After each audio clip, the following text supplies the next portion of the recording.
I mean, normally you hear knives lock up, frame locks lock up, and you hear a click or clack. Nothing. Nothing. How did they do that? What is going on here? What's up, everyone? Welcome back to the channel. I am Brian, and I'm here today with another knife unboxing. I am very excited for this one personally because it is my first ever Chris Reeve knife. Chris Reeve is part of the holy trinity of US knife making that includes Strider and Hinderer as well. And I started my US knife making collection journey with Demco, which is actually not part of the holy trinity, but I believe at this point ought to be included definitely in the discussion with those other brands. I then started buying Striders. I totally see how you can have both of these operate in the same space. You don't have to pick one or the other as your favorite. They both bring something unique and special to the table. And so I want to check out what Chris Reeve has to offer. And I think this one is going to be interesting because, you know, Demco does very consistent production line, kind of perfect quality, unbelievable performance and strength and everything that they offer. They now are actually bringing ridiculous customs to Blade Show Atlanta that I would actually love to purchase but will not be able to.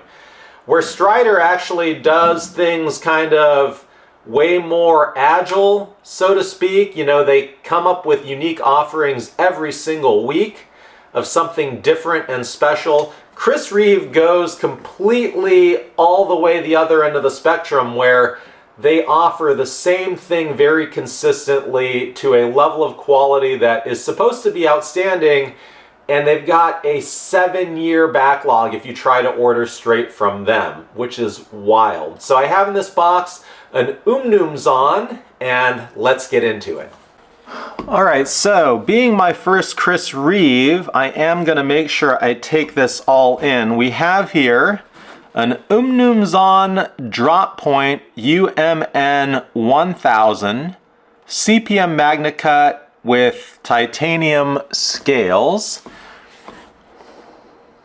I did pick this up from Urban EDC on their recent drop at retail, which was kind of one of the limiting factors as to why I didn't buy one of these before. Is really you can only get them easily on the secondary market, and they are marked up a bit higher, so I figured I'd just wait until I'm able to catch a real drop. I got very lucky catching this drop because it basically sold out. It was sold out and then one popped up and then I was able to get it. We've got a whole lot of stuff here. The cool thing about the Chris Reeve knives is they come just decked out with kind of packaging and accessories that most knives don't come with. Contrast this to Strider and you get a little plastic baggie and that's it. We got a Chris Reeve sticker, some information about the brand, some information about the knife, drop point, CPM MagnaCut. But let's get into the knife itself. Man, like I don't even know where the knife is. I'm assuming, I guess it's in that. We've got some Chris Reeve knives, fluorinated grease and Loctite, and a couple Allen wrenches. Never gotten that with another knife before. Really nice touch. Makes me actually wonder if I need this stuff and should be using it. And it's kind of cool that Chris Reeve includes it because now, hopefully, I can use it on other knives. I think the rest of this is foam, so we can move that out of the way. And it comes in a very nice kind of microfiber cloth. Wrapped really nice, pretty cool. Oh, where's the knife? All right, here we go. So this is very nice. Chris Reeve knives kind of debossed into this cloth, or actually embossed.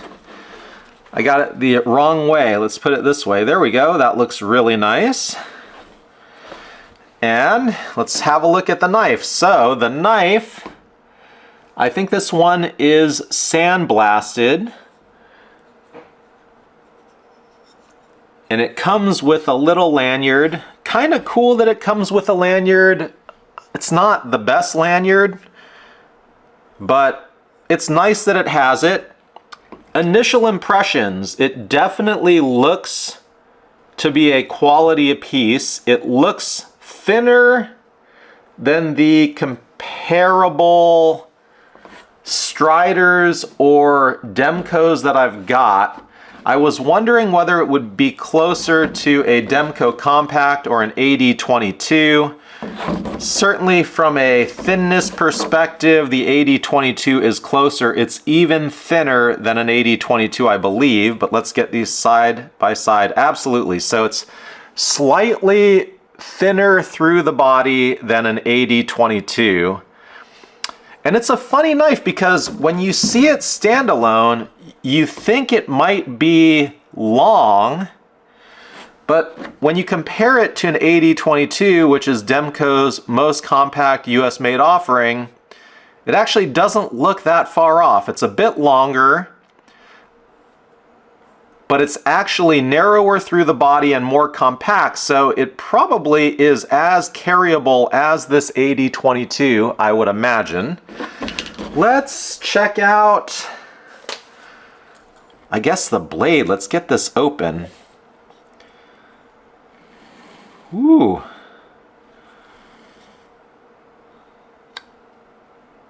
Well, that was interesting.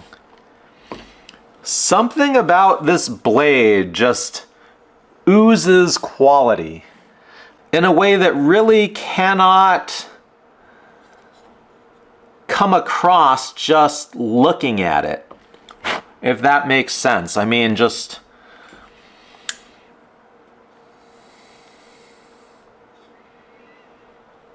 it is very, very, very nicely machined. Very interesting shape.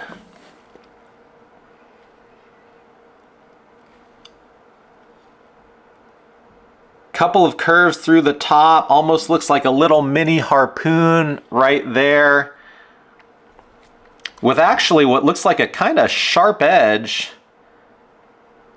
I don't think I'd want to catch my finger on that. That edge right there is actually really sharp to the back side of the blade, so you could probably rest your finger right there. You can. I don't know that you'd ever want to take it up that high. You could, but after that, you're not going to want to put your finger on that blade. Very nice blade. Really unique blade shape. For something that they do consistently over the long arc of time, that is a very, very unique looking blade. Looks unbelievably sharp.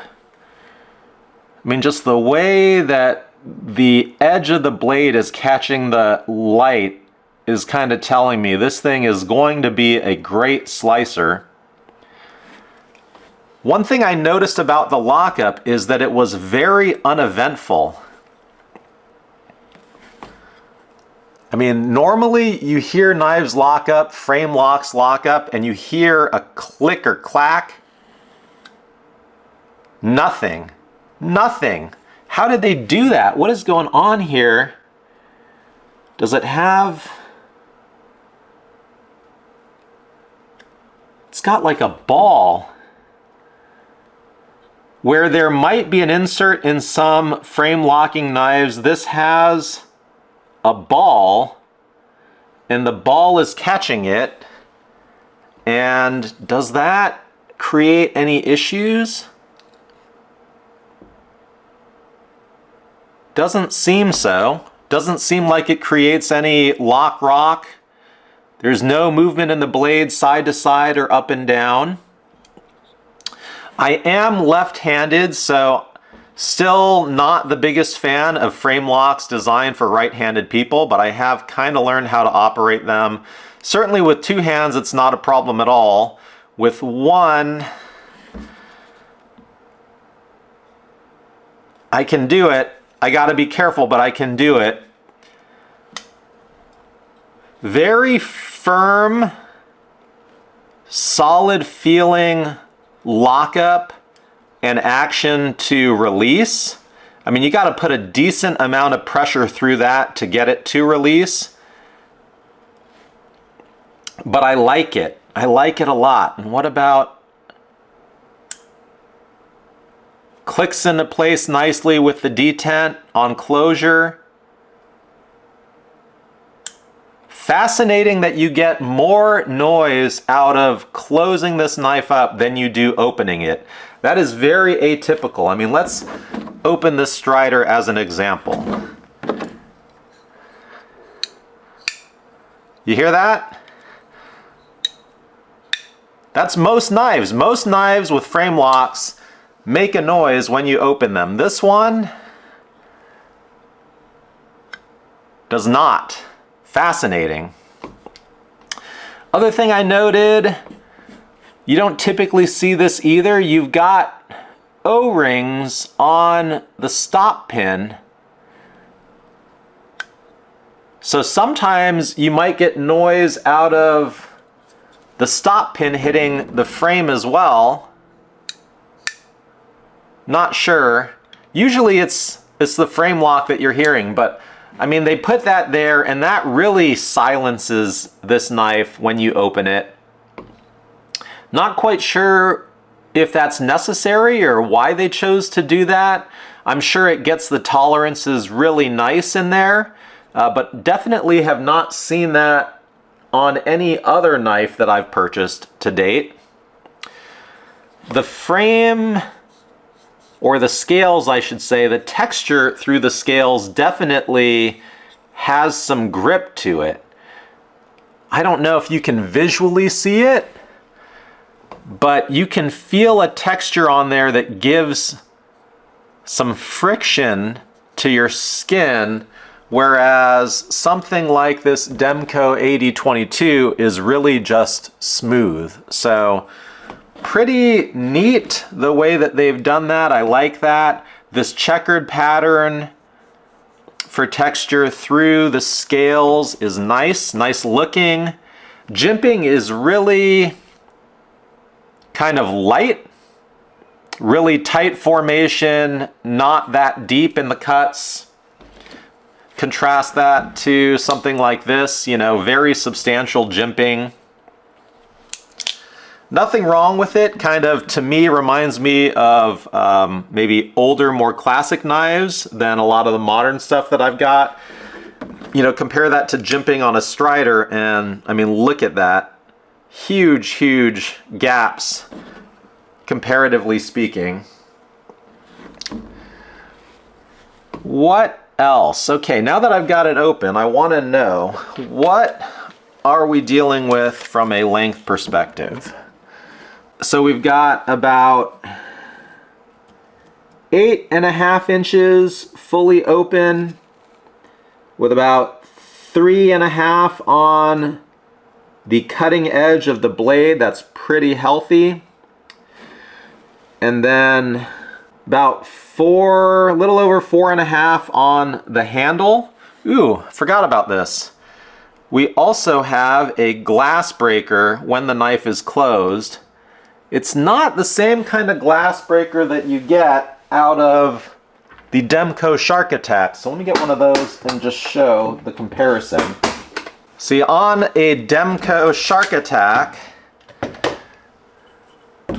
we have a dedicated glass breaker, and it's got a carbide point to it, where this one is really just the MagnaCut steel of the knife blade ground to a point that can break glass. Now I'm pretty sure the Demco version of this is going to be far more effective at breaking glass, but still nice to have this regardless. Nice feature that most knives do not include. All right, let's get the weight of this knife. 4.9 ounces. That is a pretty friendly weight for this length and being full titanium, let's just compare it to a DGG Strider with full titanium handles, 4.5, so slightly lighter on the Strider compared to a AD22 Demco. We're at 5.4, so it kind of splits the difference. It's right in the middle of the three. So we've got lightest, heaviest, and in the middle there. I like this weight. That is a nice weight to come in at for the strength that you're getting out of this knife. Okay, what else do we have? We've got Idaho made, kind of milled into the top. We've got really shiny looking hardware. We've got a Chris Reeves logo here that I'm guessing is a stop for the frame lock so that it doesn't go past a certain point of leverage. We've got a clip. It looks like it is a one-sided clip. Nice looking clip, done to the same look and feel of the rest of the knife. Overall, a very compelling, very high quality package. Comes in at a price point of $500, which I think is pretty reasonable given that you've got the titanium scales. Again, these are impossible to actually get at this $500 price point. You are probably going to be paying more unless you're lucky enough to catch a drop, which is pretty difficult to do. And I think that might be it. What is the blade thickness on this? I am curious. Let's check that if we can, or at least do a comparison. So, compared to an AD22, which is supposed to be 0.125 of an inch, I think we're looking right about the same. Maybe ever just so slightly thicker on the Chris Reeve, but for all intents and purposes, I would call it a wash. I would say those are very similar blade stocks. It's funny because to the naked eye, it doesn't look as thick visually when you just look at these two side by side. And I don't know if it's because of the length and the smaller jimping, but these are in fact very similar thicknesses and very different offerings. So this Demco, $700 price point, this Chris Reeve, $500 price point. Still absolutely love the Demco, running on bearings, just amazing fidget factor, super friendly to open and close. This is a different kind of knife, still a fantastic knife. Gold standard staple of the industry, and I can see and understand why. I don't know whether I will start collecting these or not. I don't know that these really speak to me the same way that the Demcos do or the Striders do. But being left-handed, there is a left-handed version of this knife out there. And so I definitely want to give that a shot. And in fact, I will say I was lucky enough to catch a drop and I've got an order on the way. So hopefully I will be checking that one out soon as well. Let me know what you think of this knife in the comments. I would love to hear from you. That's all I've got for this one. Thank you for watching. I appreciate you, and I will see you at the next one soon.